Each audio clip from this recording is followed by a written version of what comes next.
We have got the last card of the year, UFC Fight Night in Tampa, Colby Covington versus Joaquin Buckley. Let's get into the Fight Night predictions. Going to be predicting and breaking down every single fight on this card and also predicting all the best moments on this card. So let's get into it with the first fight of Piera Rodriguez versus Josefine Knutsson. Now, I'm more on Knutsson's side here because statistically better strike accuracy. She's got the volume. She's also got momentum on her side. She's 8-0. She's undefeated. And Piera on the other side, she's just not as statistically good with the volume, with the accuracy, but she is a good striker. She does have power. She's 5-0 with KOs, but her fight IQ against Klose went completely out the window, and that's really not what I want to be seeing when I'm trying to actually predict or bet on a fighter, because she headbutted Klose when she was winning that fight and then gets DQ'd. So looking at her skills, she's actually decent, but her fight IQ in situations where she gets frustrated, that's where it can lead to a very big issue, and Josefine Knutsson is going to be someone that can frustrate her. She's more well-rounded. She's got better timing on her takedowns as well, and when she fought Manik Man, granted is a can, she did show improved control on the ground as well. So Knutsson, she's got the momentum, she's well-rounded, she's just showing a decent game moving forward, and she is getting better and better. Now Piera, she's fought better opposition. She lost to Gillian Robertson, who is a ranked level opposition, and that's technically the only one that she's lost to. So she does have the skill there, and if anyone's going to knock the other out, it's going to be Piera. But I think just with the volume, the technical ability of Knutsson as well, I do think that she is going to be able to take this one by a decision win here. But when it comes to the weight of Piera's strikes, if she starts getting a nice swing going, just nice momentum through her striking and really starts finding her range, with the weight on her strikes, she could definitely win this fight. But it just depends if she can really get that going, because Knutsson, with the fluidity in her combinations that she does have, and the speed, the strike speed as well, I'm gonna edge it to her, but I would not be surprised if this is a split decision.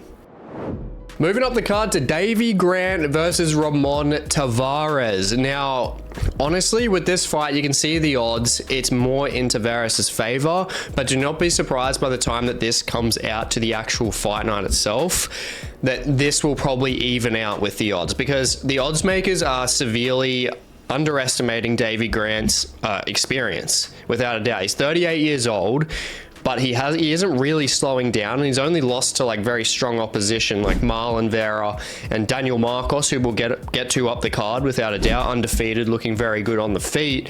But when we look at Grant stylistically, very heavy hands, he's got very wide hooks, which sometimes he has been caught against opposition, but he's got the durability there. He's never been actually finished, but when those wide hooks pay off, the opposition just does not see them coming, and that's where a lot of his KOs have actually come from. Ramon Taveras, his chin is not the greatest. Granted, he got taken out by City in his first fight on Dana White's Contender Series when he fought him, but that was premature, so don't really count that one.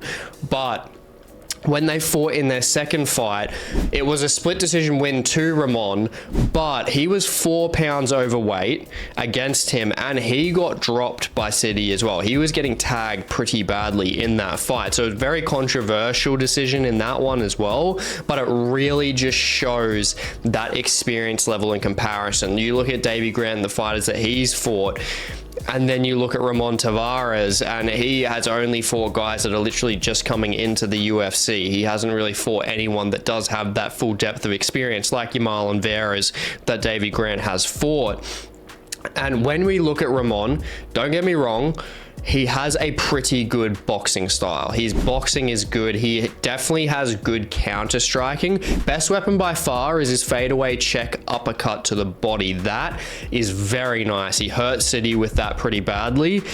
And overall, boxing, I would probably give it to Taveras overall, but the full arsenal of striking, Davey Grant is just better at flinging leg kicks, mixing up shots to the body, and then coming over the top on the head as well. He just mixes up his shots better. He's got the experience there. The physical advantages and disadvantages aren't really there either side, and it's going to be very, very close fight, without a doubt, but taking into consideration Ramon Taveras, yes, he looked decent against City, but you got to take into consideration the guy was 4 pounds over in that fight. If he is cutting another 4 pounds and looking at how he performed in that fight, I would not be surprised if Davey Grant can shin him. I'm going to take Davey Grant by a decision here though, just to see how much Davey does slow down towards that third round. I think he gets off a good first and second, might slow down. Taveras might start picking up and taking that third, but I would not be surprised at all if Davey Grant can get an underdog TKO finish in this fight. Moving up the card to Miranda Maverick versus Jamie-Lyn Horth. Now, when we look at Jamie-Lyn Horth, she is a better striker than Miranda Maverick, especially at kickboxing range.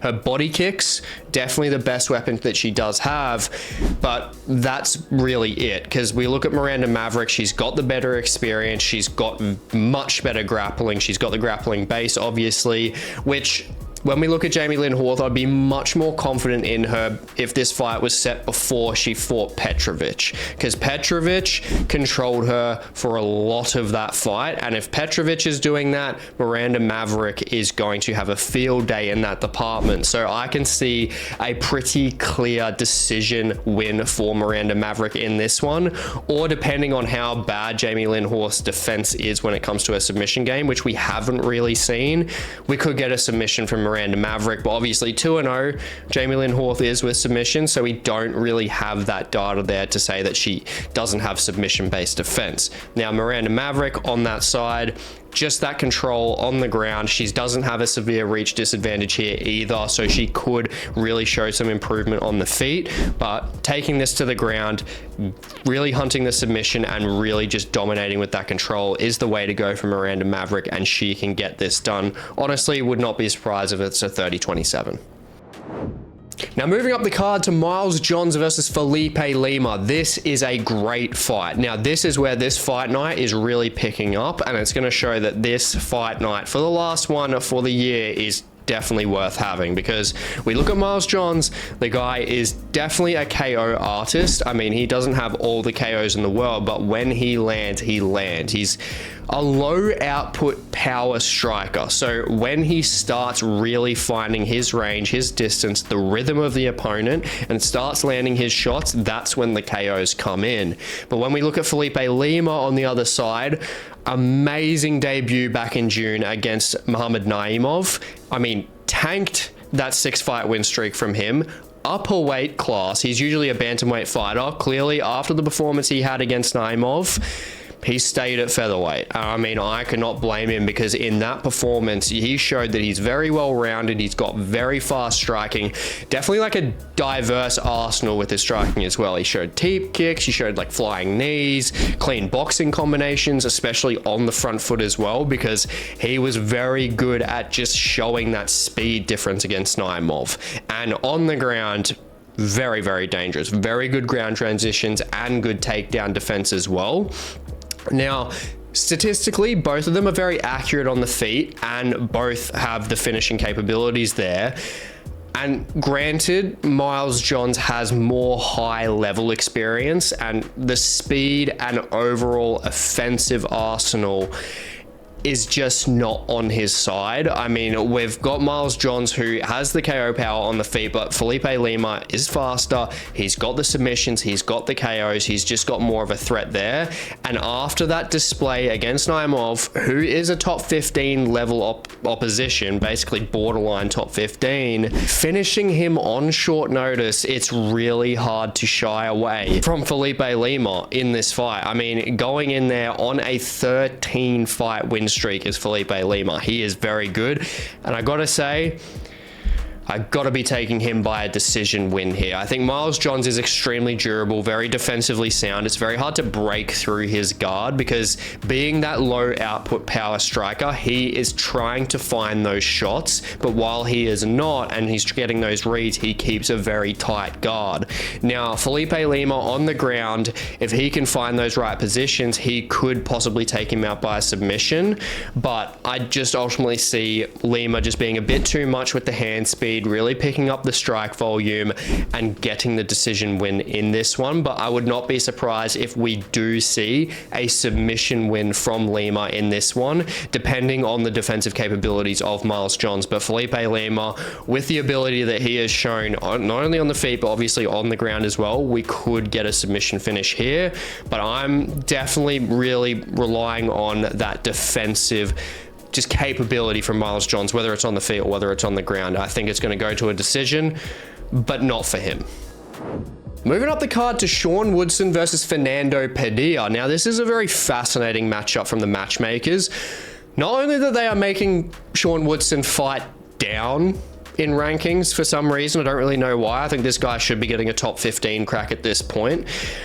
But what I do like from them when it comes to this matchup is the physical matchup itself. I mean, both of these guys are easily some of the tallest guys in the division. I'm pretty sure Sean Woodson is the tallest guy in the division.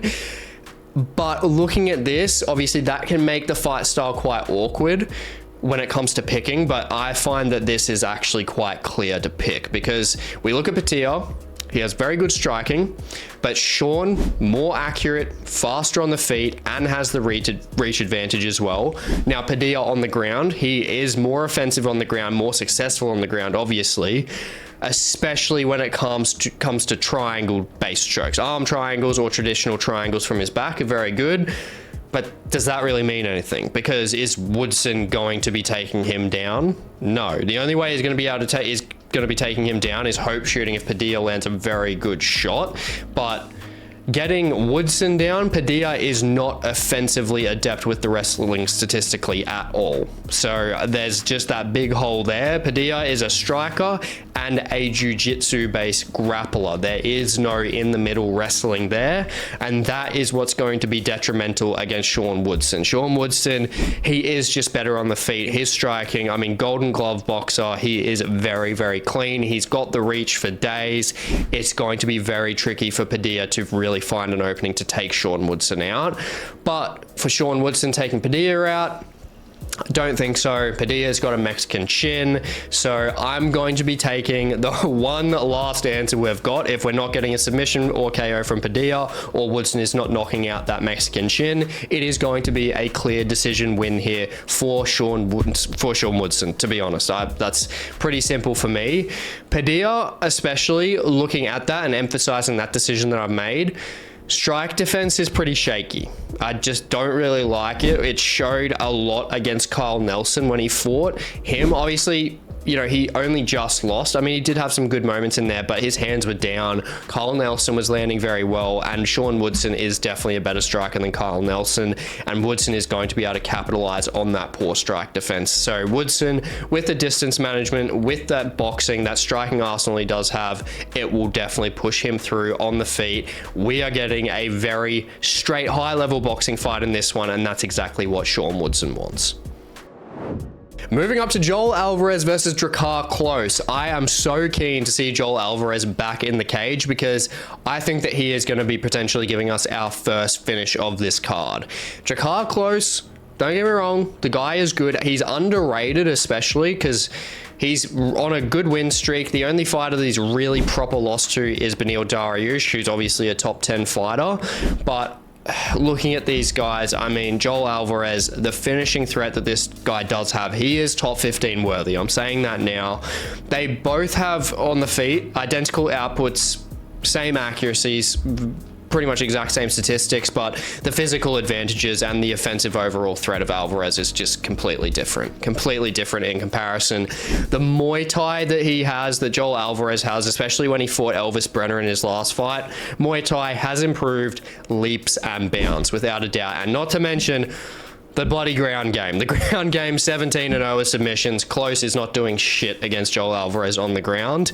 And none of the opposition that have fought Joel Alvarez have even come close to beating him. I mean, aside from obviously Arman Tsarukyan. I mean, Arman Tsarukyan, he obviously has that key wrestling in there, and the key wrestling when it comes to overpowering Joel Alvarez, cutting off that distance and just dragging him down and out transitioning him, while also making Joel Alvarez a complete bloody mess where he couldn't see it all. That's what you need to take him out, and Drakkar Klose is not doing that no chance. I mean, don't get me wrong, as I said, Drakkar, very underrated. He can beat a lot of guys at 155, but Alvarez is 100% not one of them. Absolutely not one of them. Alvarez is going to be able to keep Drakkar close off that forward pressure movement that Drakkar close loves to have. He's going to outstrike him at range where close cannot reach him. He is going to pick him apart. He's going to drop him, and then he is going to submit him. I just see that happening pretty clearly, or he might take him out on the feet. But Drakkar close, he is a durable guy. He is very good at going the distance as well, 9-1 with decisions. He is a crafty fighter, but you got to remember, the guy is 36 years old now. Joel Alvarez is in his prime. Too many offensive weapons. I think he's going to drop him. I think he's going to either get a rear naked choke or some form of Darce or Anaconda choke in the second or third round, and get this guy a goddamn top 15 fight, please. Now, moving up the card to Michael Johnson versus Ottman Azaitar. Now, Azaitar is like a kill or be killed fighter. 12 out of 13 wins are finishes, with most of them being in the first round. And granted, he's on a 2-fight skid, but you got to look at who he's fighting. He's fighting Francesco Prado, and he's fighting Matt Frivola as well, who are definitely not bad opposition, who definitely have KO power on their side.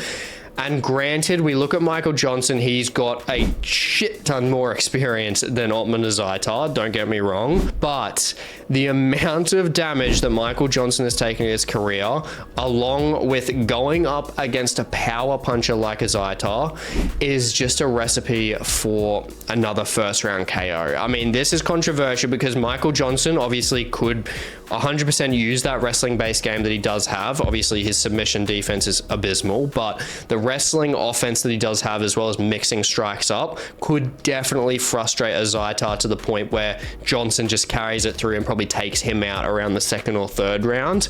I'll be very surprised if this goes to a decision either way, but going against that power puncher in Azaitar, and also not knowing how good Azaitar is on the ground or how bad he is defensively, I'm not willing to risk the pick on Michael Johnson being able to securely take him down and just control him for like 15 minutes or completely outwork him on the feet. Because if Johnson makes a mistake against Azaitar, who has that much power, as well as also on the ground, he's 2-0 with submissions. I mean, from what I can see, it's just positive. So it's honestly, aside from that experience with Michael Johnson, I think this is a great underdog pick to take for Azaitar to get that KO TKO in the first round. Moving up the card to Tuco Tokkos versus Navarro Sterling. Now, Navarro, definitely a newcomer with a lot of hype. The guy trains at City Kickboxing. He obviously is good friends with Israel Adesanya. I mean, he trains like kickboxing 24/7. I mean, he is a very, very decent striker, I will say. I mean, the left hook, that left hook from hell he landed against Philip Latu on Dana White's Contender Series, he is coming through with some momentum. I mean, he's got an 82.5-inch reach advantage. I mean, he's got it over bloody Tuco Tokkos, 6.5 inches of reach difference there. It's going to be a struggle for Tokkos, I think. I think this is a bit of a layup for Sterling to really be pushed through. Now, that being said though, Navarro Sterling is not invincible. There are parts in that Latu fight where he was getting tagged. I mean, there was a nice uppercut from Latu as well, where he got drawn in. And if Tokkos can draw Sterling in and let him just keep pressuring forward without really thinking about the defense on the other side, Tokkos could definitely land, because at the end of the day, Tokkos made it to the UFC and he's got the power there. He's 6-2 with KOs. But the technical capabilities of Navarro Sterling when it comes to that kickboxing background, being from City Kickboxing, we know he has very nice outside leg kicks, very nice straight shots to the body as well. And something that I find very interesting with his striking style, which is very effective, is that he sets up his strikes by slapping away the opposition's guard to then get through with singular hard shots, which is what he was doing against Latu consistently in their fight, and that's honestly what led to that finish. He was looking great because he slapped away the guard and then cleaned up with a left hook. Now, if he can do that against Tokkos, I don't see why it can't happen again, and I see that happening again, to be honest. I see him being able to finish Tokkos pretty decently in the first or second round. He's just such a physical threat. He's got the power on his side. He's got the momentum. He's undefeated. But I will say, he does need to respect the wrestling ability of Tokkos. Don't get me wrong, Tokkos isn't a submission-based artist or anything like that, but it'll be good to test Navarro's takedown defense there to see how good it is, because Tokkos, once he starts feeling that power, he's going to want to take Sterling down without a doubt. But another thing that City Kickboxing is so credible with is the takedown defense. They drill takedown defense fantastically well. We look at Israel Adesanya and how well he is able to defend takedowns. I mean, Sterling training with him as one of his main training partners, that's going to carry through very well in terms of learning those fundamentals. And when it comes to fundamentals, that's striking, those fundamental attributes that he has with that kickboxing, he is going to be able to just pick Tokkos apart, really get him with the jab in the first round, just start picking apart the legs especially, and then obviously ripping the body and then cleaning him up. I think late first or early second round, he is getting this done and going 6-0 undefeated. Moving up the card to Adrian Yanez versus Daniel Marcos. Now, this is a great matchup. Very good matchup again from the matchmakers, because we are going to be getting a very technically sound boxing fight on the feet without a doubt. And honestly, this fight is a flip of a coin, because Yanez, he's faced tougher opposition and he's been ranked before. But Marcos has the momentum on his side, he's undefeated, and I think that the odds are ultimately reflected well in this fight overall, and that's because I do think that Marcos is going to be able to win this fight, and that's mainly down to the pure points of their striking styles, because Daniel Marcos, very good on the outside, but very, very good with those straight strikes, and the straight strikes are Yanez's kryptonite. Yanez he just has a very big issue with overusing hooks, just really trying to find the edge of that chin, which he's done multiple times, 11-2 with KOs. When he gets those hooks going, your chin's gone. He is great with those, but getting it through against someone that is such an experienced striker, we saw what happened against Rob Font. Rob Font utilized those straight strikes so well, pieced Yanez apart because the straights are faster than the hooks, and Marcos is fast on the feet. Now, Marcos might not have like the most impact on the shots in comparison to Yanez with those actual, heavy shots in those exchanges, but looking at that, it's just the ability, the technical ability that Marcos has and the kryptonite within the striking specifically. I do think that he is going to be able to punish Adrian Yanez with the jab, utilizing combinations on the outside.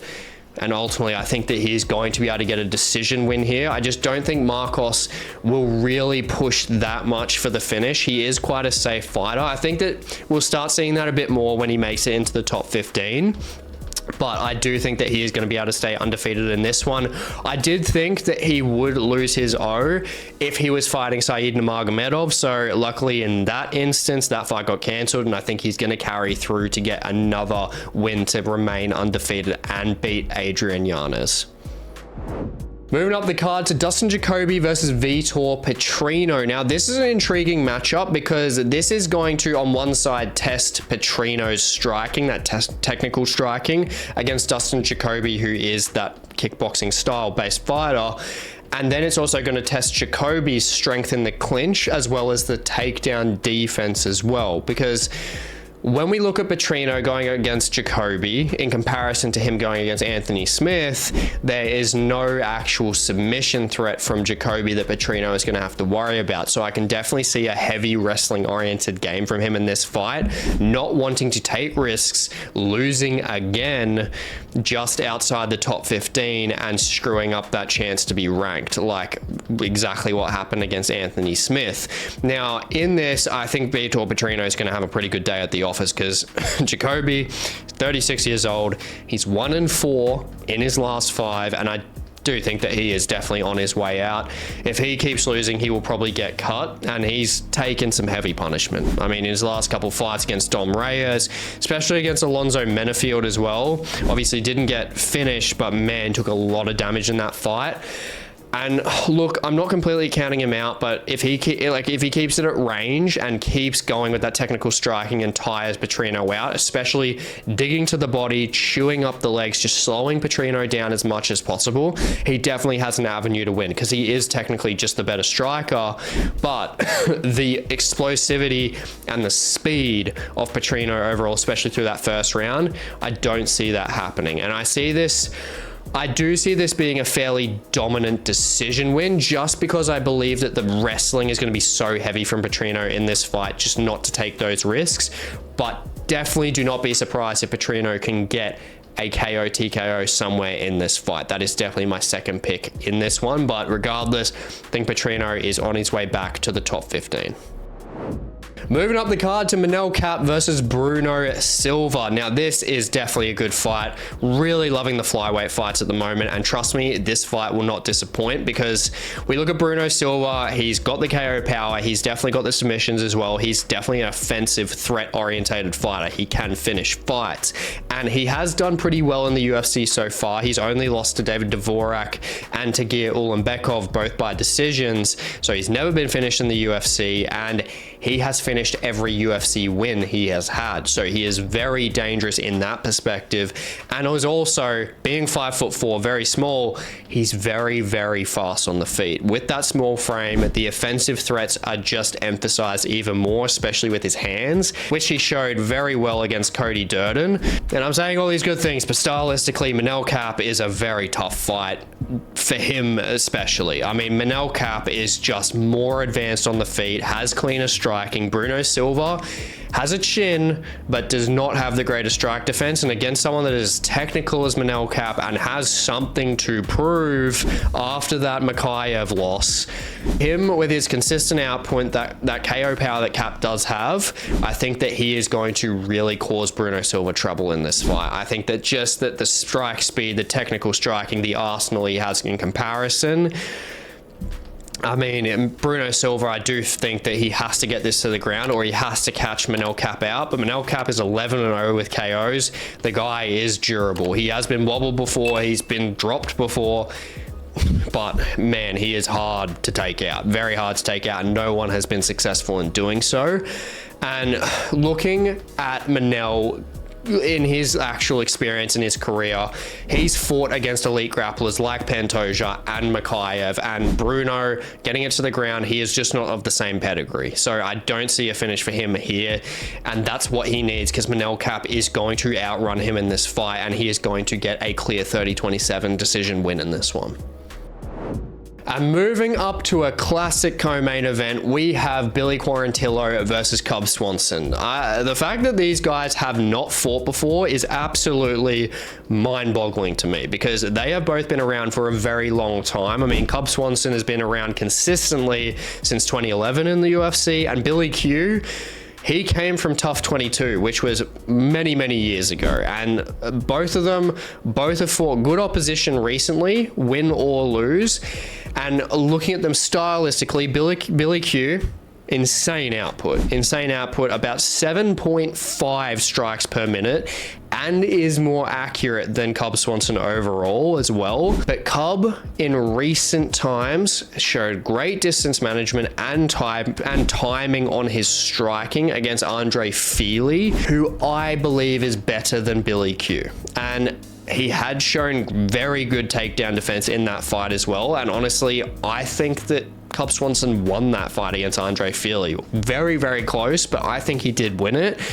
And I think that he can win this one as the underdog as well. I mean, look, a lot of the striking statistics are heavily weighted to Billy Q, but they are heavily weighted to Billy Q in his prime years, not now. Billy Q in his recent fights, yes, he's fought decent opposition, win or lose, mostly lose, and he has looked sloppy in recent fights. He doesn't have good movement, he doesn't string combinations together anymore very well, and if Cub can maintain the pace that he had against Andre Fili, who is faster than Billy Q, I can definitely see an underdog decision win here, and that is what I am taking here. If he's maintaining distance effectively, forward pressuring effectively, and then tees off with that faster hand speed, which he was doing against Felipe, I can see him taking this fight as a pretty clean, nice underdog win. And moving up to the main event, God Bless America versus Joaquin Buckley.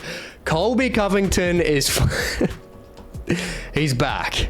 He's back, and I am happy that the guy is back, honestly. He is so entertaining when he is on the mic, literally within 5 milliseconds of doing a bloody interview, he is ripping LeBron James about fucking P. Diddy. He is a different level of just nuts. Colby Covington has just no filter at all. And I mean, it's why he is a fan favorite. It's why everyone will tune in to see him. And it's very smart that the UFC has put him as the main event.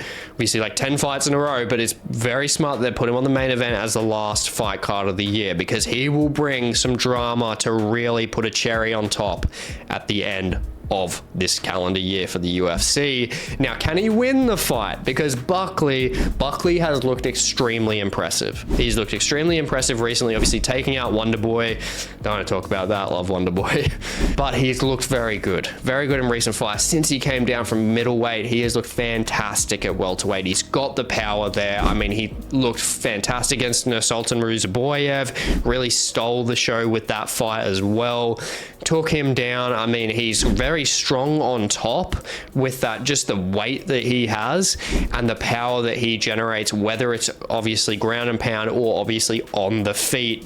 He is very good. Now, stylistically, both of these guys, very, very good cardio bases. Obviously, Colby Covington is like the cardio king. He is a menace when it comes to his cardio. The man does not slow down no matter how much punishment you put on him. 5 rounds he can do in his bloody sleep. Now, Buckley, when it comes to 5-round experience, I don't believe he's had any. Going through 3 rounds in a lot of his fights, he does look pretty good. I think just in terms of his overall movement, that doesn't really waver or anything like that. I think that looks very good, but the power on his shots and the effectiveness there does start to slow down. And if this was 3 rounds, I would be more so keen on Buckley honestly finishing Colby Covington, because in a 3-round fight, obviously it's a different style, different pacing. Colby is going to have to really pressure and take more chances than he would in a 5-round fight to make sure that he can get Buckley down, because Buckley would just be so much more explosive instead of trying to really pace himself and reserve that stamina in case they have championship rounds, which they do in this fight. And Colby Covington with that has more options. He has more options to really make sure that he can get this fight to the ground, because Buckley, if he goes balls to the wall in the 1st and 2nd round trying to take Covington's chin off and he fails, Covington will probably drown him through the 3rd, 4th, and 5th. Don't get me wrong, Buckley, big dude, very strong, but man, that is something that he has to carry. He has to carry that weight. He has to carry that muscle mass. And Colby Covington, I mean, he will have a field day with just being a wet blanket on Buckley through the 3rd, 4th, and 5th round, especially through those championship rounds. He will be having a field day. And honestly, when it comes to that, I've got to be going with Colby Covington for a decision here. I'm going with the underdog pick at a 3-1 dog. I'm going to be taking Covington by the decision win here. 5 rounds. I think that he can weather the storm of Buckley. He's done it against guys like Masvidal. He's done it against guys like Prime Usman as well, making it all the way through to the 5th and to a decision, and almost arguably beating Kamaru Usman as the pound-for-pound GOAT.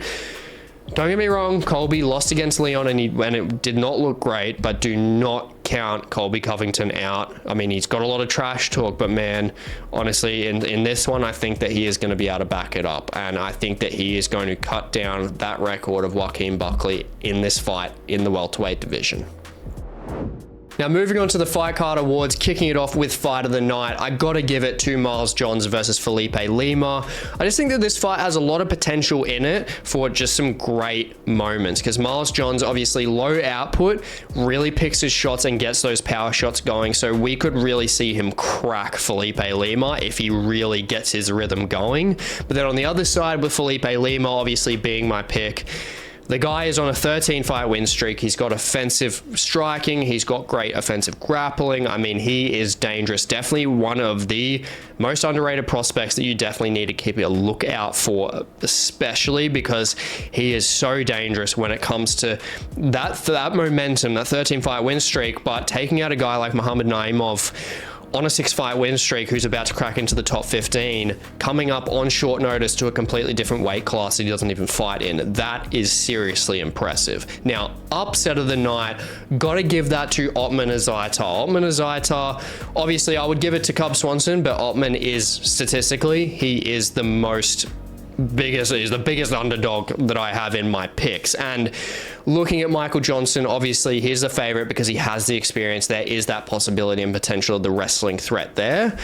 But what is being counted out is the unknowns of Azaitar's actual ground game and how good that is. As I said, he's 2-0 with submissions, so he does have an offensive threat there and no point of actual defense lacking there. So that's where I'm not so confident in taking obviously Michael Johnson there. But when it comes to Azaitar on the feet and those two exchanging, Johnson taken a lot of damage in his career. Granted, he has the experience, but if Azaitar cracks, he can knock him out.